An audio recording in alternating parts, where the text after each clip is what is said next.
Good morning student. I am Bhuneshwari Sahu, assistant professor in Bharti college दुर्ग।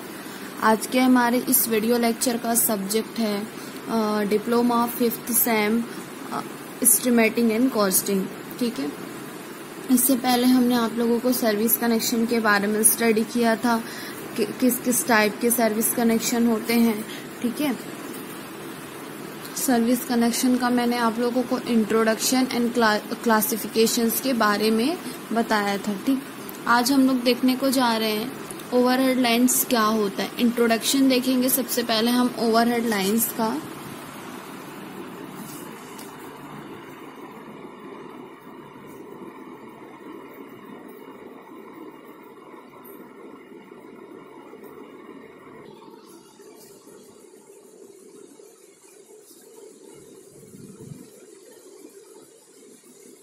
ठीक है, overhead lines में होता क्या है कि विभिन्न कारणों से हम लोग ऊर्जा का उत्पादन वही करना रहता है जहाँ पे हमको संभव होता है और उसका जो भी लोड होता है उसकी मांग क्या होती है, अधिक होती है। ठीक है, बोलने का क्या मतलब है कि ऊर्जा के जनन बिंदु तथा भार बिंदु के मध्य दूरी होने के कारण ऊर्जा का संचरण एवं वितरण के लिए संचरण वितरण प्रणालियों का उपयोग आवश्यक हो जाता है। संचरण के पूर्व क्या होता है, ऊर्जा को उच्च दाब पर ट्रांसफार्मर के द्वारा उच्चेजित करना पड़ता है। ठीक, इसके विपरीत क्या होता है कि वितरण के लिए जो उच्च दाब विद्युत ऊर्जा को निम्न दाब लो टेंशन में क्या किया जाता है, अपचयित करके ही वितरित किया जाता है। ठीक है, और वो हमेशा दो प्रणाली में होती है। ठीक, कुछ पॉइंट्स हम यहाँ पर लिख देते हैं।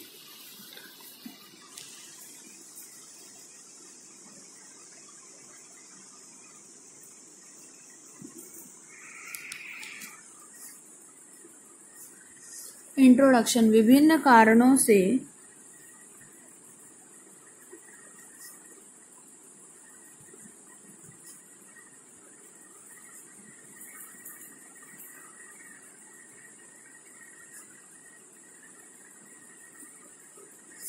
ऊर्जा का उत्पादन वही करना सदैव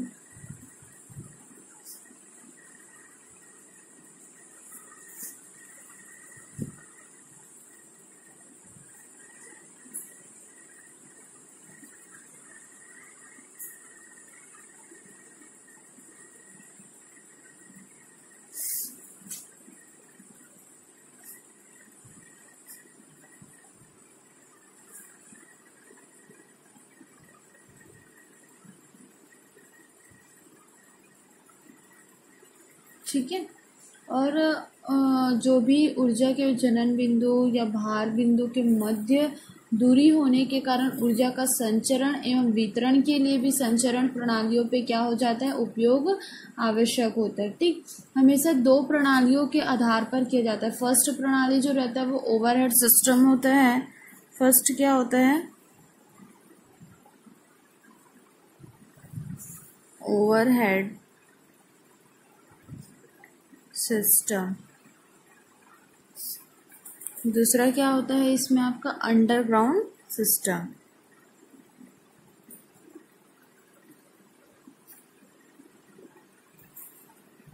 ठीक है, तो फर्स्ट जो आपका है, आपका शिरोपरि जो रहता है मतलब ओवरहेड लाइंस जो रहता है वो ऐसा प्रणाली होता है जिसमें ऊर्जा का वहन करने वाले जो भी तार होते हैं या खंभों में वायु में मतलब बार वायर्स को क्या किया जाता है, खींचा जाता है, जिससे क्या होता है कि भूतल पर खड़े जैसे कोई भी मनुष्य है उसके ऊपर से मतलब लिया जाता है, उसको हम ओवरहेड प्रणाली बोलते हैं। ठीक है, डेफिनेशन मैं यहाँ पे लिख रही हूँ, शिरोपरि प्रणाली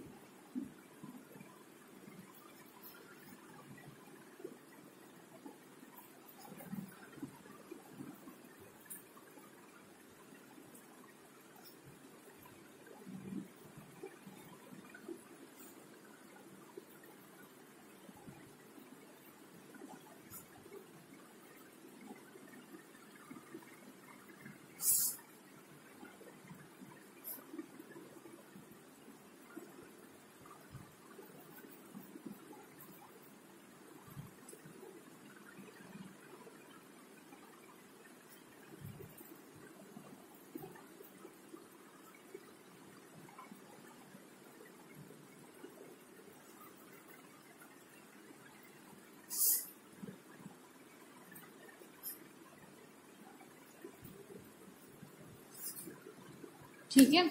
क्योंकि यह जो रहता है वो क्या होता है,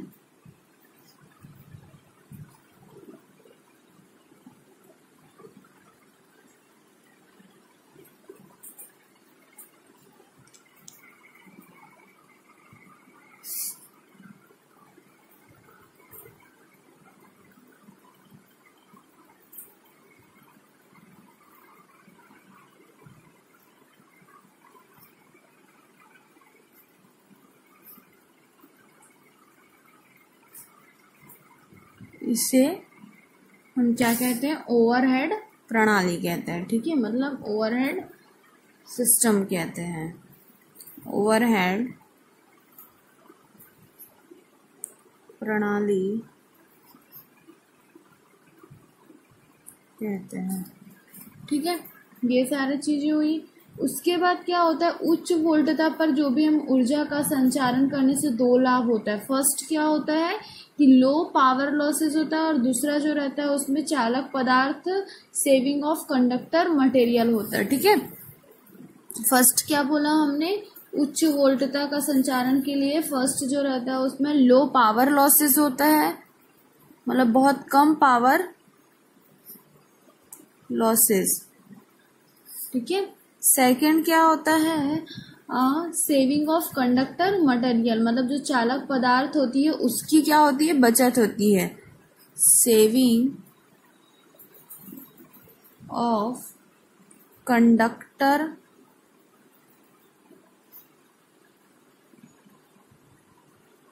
मटेरियल। ठीक है, ये चीजें होती है।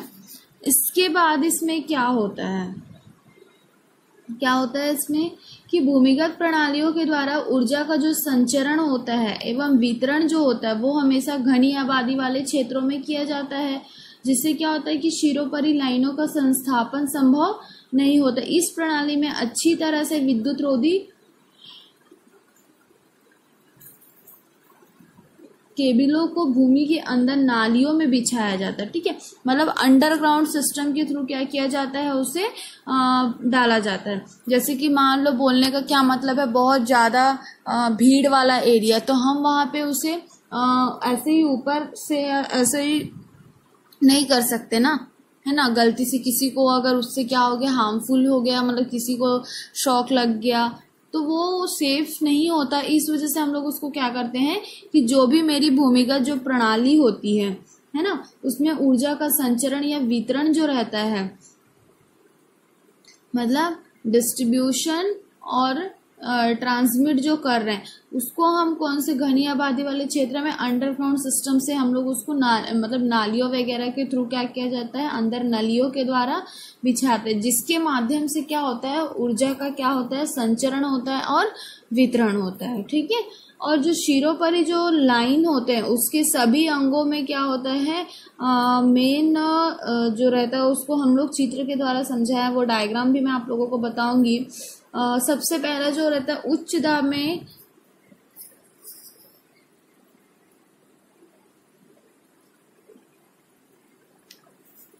उच्च दाब 1133 केवी संचरण लाइनों का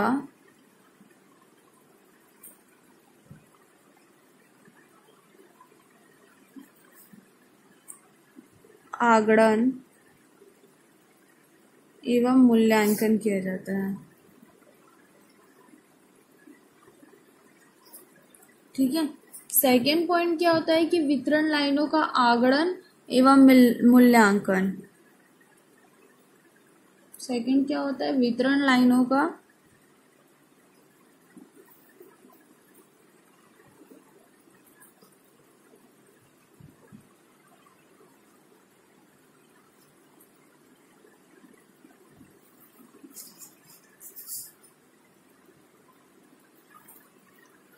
सड़क एवं मार्ग प्रकाशन का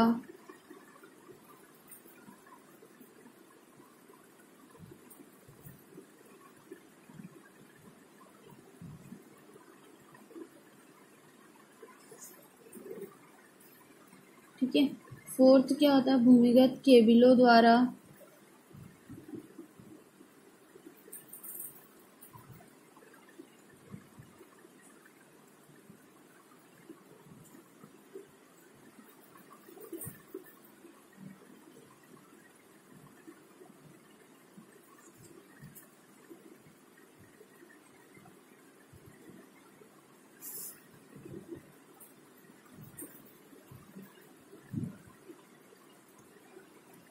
ठीक, ये सारे प्रोसीजर्स क्या होते हैं इसमें अप्लाई होता है। ठीक है, जैसे कि वो उच्च दाब पर 11 to 33 kV पे उसने बोला, तो क्या होता है, सामग्रियों के जो आगणन और मूल्यांकन के पूर्व चालकों का आकार भी चेंज होता है और अन्य विशिष्ट विवरण जानलेवा आवश्यक हो जाता है। ठीक है, और इसमें कंडक्टर जब हम यूज़ करते हैं ओवरहेड लाइंस में, तो उस टाइम क्या होता है कि वोल्टेज जो रहता है वो हमारा क्या होता है, ड्रॉप होता है इन लाइंस के बीच।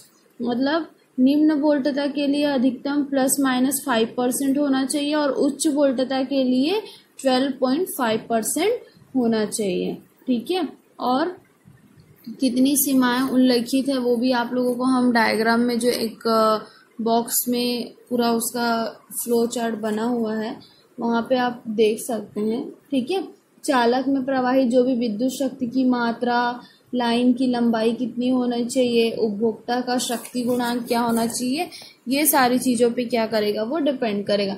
सेकंड क्या होता है कि जो मेरा हार्ड ड्रॉ कॉपर कंडक्टर होता है, मतलब कठोर कर्षित ताम्र चालक होता है, उसमें क्या होता है कि ठंडी अवस्था में खींचकर तार को बनाया जाता है और इस तरह मेरा कठोर स्थिति में ही खींचकर तार बनाया गया है कि इस तरह से क्या होता है कि चालक की जो चालकता होती है और तनाव जो रहता है वो अन्य चालकों की अपेक्षा में क्या होता है, बहुत ही श्रेष्ठ होता है। ठीक है, और उसमें जो भी चालक हम लोग यूज़ करते हैं, जो भी कंडक्टर्स वगैरह यूज़ करते हैं, वो कैसा होना चाहिए, बहुत ही ठोस होना चाहिए और लड़ीदार होना चाहिए, दोनों प्रकार से होना जरूरी है उसमें, है ना। और जो भी हम छोटे परास वगैरह लाइन्स अगर यूज़ कर रहे हैं तो उसको हम चालकों को खींचना कुछ कठिनाइयाँ युक्त हो जाती है ना। 3 SW गेज में निम्न वोल्टता के लाइनों के लिए किया जाता है, जिससे क्या होता है, उच्च वोल्टता लाइनों या अधिक परास की लाइनों के लिए लड़ीदार चालकों का वो क्या करते हैं, यूज़ करते हैं। थर्ड आपका जो होता है ऑल एल्युमिनियम कंडक्टर्स होते हैं, इसमें क्या होता है, शुद्ध एवं केवल एल्युमिनियम चालक का ही यूज़ करता है वो, और अन्य जो चालक होता है इसमें मिश्रण नहीं होता है। ताम्र चालकों की तरह जो चालक को क्या किया जाता है, कर्षित करके बनाया जाता है। सबसे पहले उसको कैसे इम्प्रूव करना है, एल्युमिनियम चालक का व्यास ताम्र चालक से अधिक रखना पड़ता है, जिसके कारण क्या होता है, खंभे की ऊंचाई में भी क्या होता है, बढ़ोतरी होने लगता है। ठीक है, और एल्युमिनियम कंडक्टर जो रहता है उसमें स्टील रेनफोर्स्ड और ACR कंडक्टर्स होते हैं। ACR कंडक्टर्स के बारे में तो आप लोगों ने पढ़ा ही होगा, आप लोगों को पता ही होगा ACR कंडक्टर्स क्या होता है।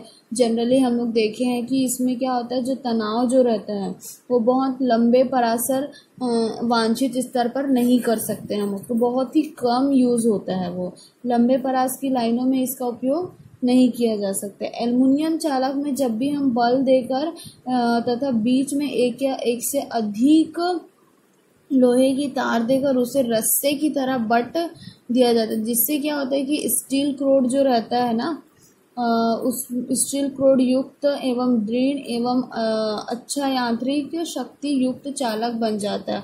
और ACSR जो चालकों की सबसे बड़ी विशेषता क्या होती है कि उसमें जो टेंसाइल स्ट्रेंथ होती है उसकी वृद्धि होती है ना। और मतलब हम लोग उसके जो टेंसाइल स्ट्रेंथ को इजीली हम उसको बढ़ा भी सकते हैं, और 7 तरीके से वो क्या होता है, मिलकर बना हुआ रहता है। और उसमें जो एल्युमिनियम चालक का जो हम यूज़ करते हैं ना, वो उदासीन तार के लिए भी कर सकते हैं, क्योंकि उदासीन तार के लिए GI तार का हम लोग यूज़ करते हैं, ये तो आपको पता ही होगा। ठीक है, और कितना मतलब उसका भंजक जो है वो 350 किलोग्राम होना चाहिए, 15 मीटर से कम परास पे होना चाहिए निम्न वोल्टता के लिए, है ना। और उसका वेट कितना होना चाहिए, 150 किलोग्राम होना चाहिए। तो ये सारी चीज़ें आपको क्या करना है, इसमें ध्यान में रखना है। ठीक है, तो आप लोगों को इतना समझ में आया होगा। अगर कुछ डाउट होगा तो आप पूछ सकते हैं। आज की क्लास हम यहीं पे एंड करते हैं। Thank you class, have a nice day.